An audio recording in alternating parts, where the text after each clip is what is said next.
Hello and welcome back to my channel. Today I'm going to show you how to do a 1.5 dumbbell bench press.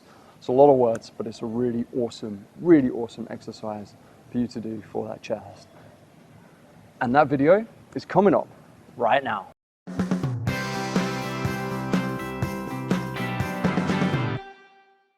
So the 1.5 dumbbell bench press.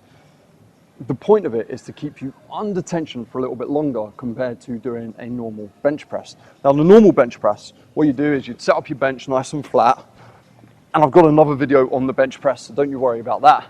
And then you'd kick up the weights, so you start high like so, as I discussed in my incline video. And then a normal bench press, you'd come down like so, elbows, angles, 45 degrees, lovely, and squeeze at the top. Now the 1.5, you go all the way down, you go halfway up, back down, and back up like so. So you're going to come down, up to about there, down again, and up again.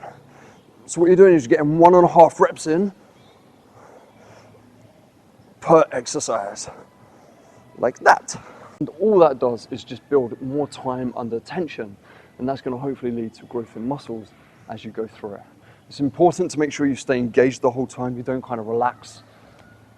All the same rules apply for the bench press. Keep your feet nice and wide, keep stable on the floor, squeeze your glutes, keep your chest prominent, shoulder blades moving as you do it, and that's really going to help.